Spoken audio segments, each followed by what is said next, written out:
శ్రీ అనంత పద్మనాభస్వామి దేవాలయం భారతదేశం కేరళ రాష్ట్ర రాజధాని తిరువనంతపురంలో ఉన్న ఒక హిందూ దేవాలయం.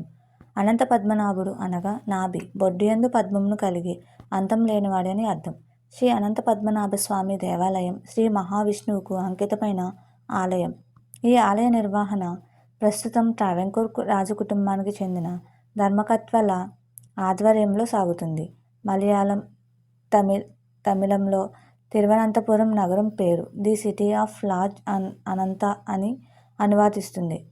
అనంత విష్ణు రూపం. ఈ ఆలయం చేర శైలి, ద్రావిడ నిర్మాణ శైలి రెండింటి క్లిష్టమైన కలయికలతో నిర్మించబడింది. ఇందులో ఎత్తైన గోడలు 16వ శతాబ్దపు గోపురాన్ని కలిగి ఉంది. కొన్ని సంప్రదాయాల ప్రకారం కేరళలోని కాసరగోడ్ జిల్లాలోని కుంభాల్లోని అనంతపుర సరస్సు దేవాలయం దేవత అసలు ఆధ్యాత్మిక స్థానంగా పరిగణించబడుతుంది. మూలస్థానం వాస్తుపరంగా కొంతవరకు ఈ ఆలయం తమిళనాడు రాష్ట్రం కన్యాకుమారి జిల్లా తిరువత్తూరులోని ఆదికేశవ పెరుమాళ్ ఆలయానికి ప్రతిరూపం. ప్రధాన దైవం పద్మనాభస్వామి. విష్ణువు అనంత శయనం భగిమంలో అనంతమైన పాము ఆదిశేషునిపై శాశ్వతమైన యోగ నిద్రలో కొలువై ఉన్నాడు. పద్మనాభస్వామి ట్రావెన్కోర్ రాజకుటుంబానికి చెందిన దేవత. ట్రావెన్కోర్ మహారాజు మూలం తిరుమనాల్ రామవర్మ ఈ ఆలయానికి ప్రస్తుత ధర్మకర్త. ట్రావెన్కోర్ రాజకుటుంబం చేర వంశానికి చెందిన వారు. అలాగే కులశేఖర సన్యాసి అల్వార్ సంతతి వారు. ఈ ఆలయం శ్రీ మహావిష్ణువు 108 దివ్య దేశములలో ఒకటి. 108 దివ్య దేశములు అంటే శ్రీ మహావిష్ణువు ఆలయాలు ఉన్న దివ్యక్షేత్రాలని అర్థం. శ్రీ మద్భాగవతంలో బలరాముడు తన తీర్థయాత్రలో భాగంగా పాల్గొనం ప్రస్తుత శ్రీ అనంత పద్మనాభస్వామి దేవాలయం అనే ఈ దేవాలయాన్ని దర్శించినట్లు, ఇక్కడ ఉన్న పంచపర్షులలో ప్రధాన పద్మా తీర్థంలో స్నానం చేసినట్లు, అలాగే 10,000 ఆవులను బ్రాహ్మణులకు దానం చేసినట్లు తెలుస్తుంది. తమిళ అల్వారులు రచించిన దివ్య ప్రబంధంలో కూడా ఈ ఆలయం ప్రస్తుతింపబడింది. 6వ శతాబ్దం, 9వ శతాబ్దం, 16వ శతాబ్దం అంతా ఈ ఆలయ అభివృద్ధి కార్యక్రమాలు జరిగాయి. అప్పుడు ఈ ఆలయ సుందర గోపుర నిర్మాణం జరిగింది. ఈ ఆలయ ప్రసిద్ధి తిరువట్టార్ శ్రీ ఆదికేశవ పెరుమాళ్ ఆలయానికి ప్రతిరూపం. ఈ ఆలయం కారణంగా కేరళ రాజధాని నగరానికి తిరువనంతపురం అనే పేరు వచ్చింది. అనంతపురం అంటే దేవుడైన శ్రీ అనంత పద్మనాభుని పవిత్ర ఆలయం అని అర్థం. ఈ నగరానికి అనంతపురం, శయనాంతపురం అనే మరికొన్ని 2 పేర్లు ఉన్నాయి. ఆనందం అంటే పద్మనాభ స్వామి స్వరూపమే. హిందూ ధర్మం భగవంతుడి రూపం సచ్చిదానందం అని చెబుతుంది. సంపూర్ణ సత్యం, సంపూర్ణ జాగృతి, సంపూర్ణ ఆనందం. అనంత పద్మనాభుడి ఆలయం అత్యంత పురాతనమైంది. ఈ ఆలయం పేరునే తిరువనంతపురానికి ఆ పేరు వచ్చింది. ఒకప్పుడు దీన్ని పట్టు విఠాల్ పిల్మార్ అనే నాయనర్ కుటుంబాలు నిర్వహించేవారు. కాలగమనంలో ఈ ఆలయంలో ట్రావెన్కోర్ సంస్థాపకుడైన మార్కండ వర్మ చేతిలోకి వచ్చింది. వారు తమ పద్మనాభ దాసులుగా ప్రకటించుకొని ఆలయంలోని శంఖాన్ని తమ రాజ్యానికి గుర్తుగా పెట్టుకున్నారు. ప్రస్తుతమున్న గోపురాన్ని 1568లో నిర్మించారు. ఆలయంలో విరాట్ను 1208 సాలగ్రామాలతో తయారు చేశారు. ఈ భారీ విగ్రహాన్ని చూడడానికి 3 ద్వారాల గుండా చూడాలి. ఆదిశేషునిపై పవళించి ఈ విగ్రహాన్ని మొదటి ద్వారం గుండా తిలకిస్తే తలభాగం, మధ్య ద్వారం గుండా చూస్తే బొడ్డు, అందులో పుట్టిన తామర పువ్వు, మూడో ద్వారం ద్వారా చూస్తే పాదభాగం కనిపిస్తాయి. ఆలయ గర్భగృహంలో ప్రధాన దైవమైన పద్మనాభస్వామి అనంత శయనం భంగిమలో అనంతశేషుడి తల్పం మీద యోగనిద్ర ఉంటాడు. ట్రావెన్కోర్ మహారాజా తనకు తానే పద్మనాభదాసుడని నామకరణం చేసుకున్నాడు. ద్వారం వద్ద హిందూ ధర్మం మీద విశ్వాసం ఉన్న వారికి మాత్రం ప్రవేశం అన్న ప్రకటన ఉంటుంది. భక్తులకు లోపల ప్రవేశించడానికి ప్రత్యేకమైన వస్త్రధారణ చేయాలన్న నియమం కూడా ఉంది. తాళపత్ర గ్రంథాల ఆధారంగా కలియుగం ఆరంభమైన 950వ రోజు తులవంశ బ్రాహ్మణ ఋషి తివకర్ముని సారథ్యంలో విగ్రహ ప్రతిష్ఠ, ఆలయ నిర్మాణం జరిగినట్లు తెలుస్తుంది. విష్ణు భక్తుడైన తివకర్ముని తపస్సు ఆచరించగా శ్రీ మహావిష్ణువు 2 సంవత్సరాల బాలుని రూపంలో ప్రత్యక్షమయ్యాడు. ఆ బాలుని ముఖ వర్చస్సుకు తన్మయుడైన ముని తన వద్ద ఉండిపోవాలని కోరాడు. అందుకు ఆ బాలుడు అంగీకరించి తన్ను వాత్సల్యంతో చూడాలని, అలా జరగని నాడు వెళ్ళిపోగలనని ఆంక్ష విధించాడు. అందుకు అంగీకరించిన ముని ఆ బాలుని అమిత వాత్సల్యంతో చూస్తూ బాల్యపు చేష్టలను ఓర్చుకుంటూ ఆనందంతో జీవిస్తున్నారు. ఒకరోజు దివకర్మను పూజ సమయంలో శాలగ్రామాన్ని ఆ బాలుడు నోటిలో ఉంచుకొని పరిగెత్తాడు. అందులకు ముని బాలునిపై ఆగ్రహం వ్యక్తం చేశాడు. తనకు ఇచ్చిన మాటను ముని తప్పినాడని భావించి ఆ బాలుడు నన్ను చూడాలనిపిస్తే అరణ్యంలో కనిపిస్తానని చెప్పి అదృశ్యమైనాడు. ఈ సంఘటనతో దివకర్మునికి ఆ బాలుడు ఎవరైనది అర్థమై తీవ్ర మనోవేదకు గురైనాడు. అలాగే నా బాలుని తిరిగి దర్శించుకోవాలన్న తలంపుతో ముని అరణ్య బాట పట్టగా క్షణకాలం పాటు కనిపించిన ఆ బాలుడు అనంతరం ఒక మహా వృక్ష రూపంలో నెలగొరిగి శ్రీ మహావిష్ణువు శేషశయనుడిగా ఉన్న రూపంలో కనిపించాడు. ఆ మహిమాన్విత రూపం దాదాపు 5 కిలోమీటర్ల దూరం వ్యాపించి శిరస్సు త్రివల్లం అన్న గ్రామం వద్ద, పాదములు తివ్వప్పూర్ వద్ద కనిపించాయి. అంతటి భారీ విగ్రహాన్ని మానవ మాత్రులు దర్శించడం కష్టమని కనువిందు చేసే రూపంలో అవతరించాలని ముని వేడుకున్నాడు. ముని విన్నపాన్ని మన్నించిన స్వామి ప్రస్తుత రూపంలో కనిపించగా ఆ విగ్రహాన్ని తెచ్చి తిరువనంతపురంలో ప్రతిష్ఠించినట్లు కథాంశం.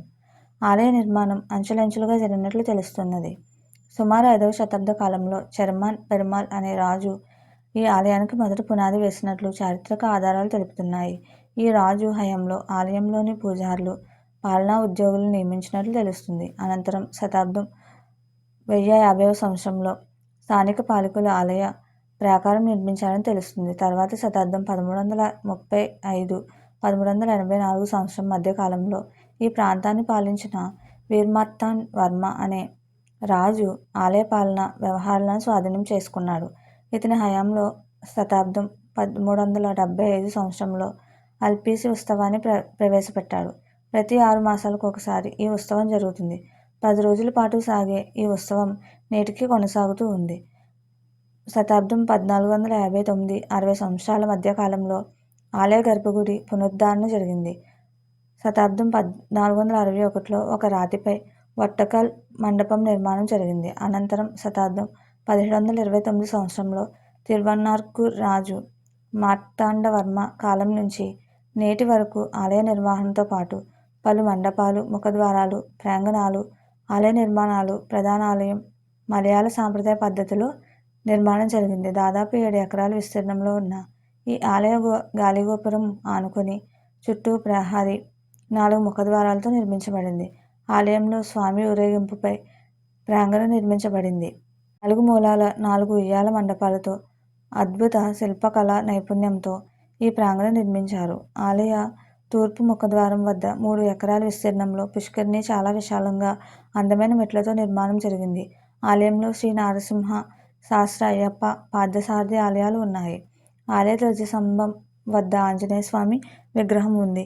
ఇప్పటి వరకు ప్రపంచంలోనే అత్యంత సంపన్నమైన తిరుపతి తిరుమల వడ్డీ కాసులవాడు ఈ మధ్యకాలంలో కేరళ తిరువనంతపురంలోని అనంత పద్మనాభస్వామి వారి దేవాలయంలో బయలుపడిన అనంత సంపదతో వజ్రాలు, వైడూర్యాలు, టన్నుల కొద్దీ బంగారు ఆభరణాలు మొదలగు వాటితో లక్షల కోట్ల రూపాయలు విలువ చేసే సంపదతో మొదటి స్థానంలో నిలబడగా, రెండో స్థానంలో తిరుపతి శ్రీ వెంకటేశ్వరుడు రెండో స్థానంలో నిలవాల్సి వచ్చింది. ఇక బయటపడాల్సిన సంపద ఉన్నందుకు పూర్తి స్థాయిలో సంపదనంతటినీ లెక్క కట్టాల్సి ఉంది. ఆలయంలో దేవునికి సంబంధించిన సంపద నేల మలిగల్లో దాచి ఉన్నది తెలుసు. అయితే కొన్ని వందల సంవత్సరాలుగా దాన్ని తెరిచి చూసిన పాపన పోలేదు. 1860లో మూసివేసిన కొన్ని గదులను మాత్రం 1950లో సీల్ వేశారు. స్వతంత్రానంతరం స్థానిక అన్నిటినీ ట్రావెన్కోర్ దేవస్థానం బోర్డులో విలీనం చేసిన ఈ ఆలయాన్ని మాత్రం రాజకుటుంబాలే తమ పర్యవేక్షణ కిందనే ఉంచుకున్నారు. ఆ కుటుంబానికి చెందిన చివరి రాజు వితిర్ తిరునాల్ బలరామ వర్మన్ అప్పటి ప్రభుత్వం రాజ ప్రముఖ్గా ప్రకటించింది. ఆ రాజకుటుంబకులే ఈ ఆలయ నిర్వహణ ట్రస్టులుగా కొనసాగుతున్నారు. ఈ ఆలయ సంపద నిర్వహణలో అస్తవ్యస్తంగా ఉందని, దాన్ని గదిలో పెట్టాలని డి.పి. సుందర్రాజన్ అనే న్యాయవాది సుప్రీంకోర్టులో దావా వేయగా సుప్రీంకోర్టు ఒక కమిటీని వేసి ఆ సంపదను లెక్కించాలని ఆదేశించింది. ఆ విధంగా ఆ నేల మలిగల్లోని అనంత సంపదలు వెలుగు చూశాయి. ఇప్పటి వరకు 5 నేల మలిగల్లోని సంపదను మాత్రమే లెక్కించారు. అందులోని అనంతమైన సంపద బయటపడి ఉంది. ఇక 6వ గది తెరవాల్సి ఉంది. దాని నిర్మాణ రీత్యా అది చాలా పెద్దది. అందులోని ఇంకా ఎక్కువ సంపద దాచి ఉందని తెలుస్తుంది. ఇప్పటి వరకే బయటపడిన సంపదతో దేశంలో అత్యంత సంపన్న క్షేత్రంగా ఈ ఆలయం రికార్డులకు ఎక్కింది. ఇప్పటి వరకు బయలుపడిన సంపదలో బంగారం, వజ్రాభరణాలు, బంగారు దేవతా ప్రతిమలు, కిరీటాలు, పచ్చరాళ్ళు, పొదిగిన రాళ్ళు, నగలు, బస్తాల కొద్దీ బంగారు, వెండి నాణేలు, దాదాపు 2000 రకాల కంఠాభరణాలు, గొలుసులు బయలుపడ్డాయి. 16వ శతాబ్దం నాటి శ్రీకృష్ణదేవరాయల కాలం నాటి నాణేలు, ఈస్ట్ ఇండియా కాలం నుండి నాణేలు, నెపోలియన్ బోనపార్టే కాలం నాటివి బస్తాలు లభ్యమయ్యాయి. అంతేకాక చిత్ర విచిత్రమైన వస్తువులు ఎన్నో ఉన్నాయి. ఇంకా బంగారు కొబ్బరికాయలు, బంగారు శంఖాలు, ఇలా ఎన్నో వింత వింత వస్తువులు వెలుగు చూశాయి. ఇంత సంపద బయలుపడినా ఇంకా అతిపెద్దది, అతి ముఖ్యమైనది 6వ గది తెరవాల్సి ఉంది. ఈ ఆస్తులు అన్నీ పద్మనాభస్వామికి చెందినవి. చాలా కాలం పాటు ట్రావెన్కోర్ రాజకుటుంబం నేతృత్వంలోని ట్రస్ట్ నియంత్రణలో ఉన్నాయి. అయితే ప్రస్తుతం జూలై 2020 నుండి ఆలయ నిర్వహణకు నాయకత్వం వహించే బాధ్యత నుండి ట్రావెన్కోర్ రాజకుటుంబాన్ని భారత అత్యున్నత న్యాయస్థానం తప్పించింది. పద్మనాభస్వామి ఆలయాన్ని చూసే విధానాన్ని సుందరరాజన్ రాజ్యాలు ప్రపంచ దృష్టిని మరల్చాయి. మీకు మా వీడియోస్ కనుక నచ్చినట్లయితే ఇలాంటి మరెన్నో విషయాలు తెలుసుకోవాలనుకుంటే డూ సబ్స్క్రైబ్ టు సమాజం ముచ్చట్లు.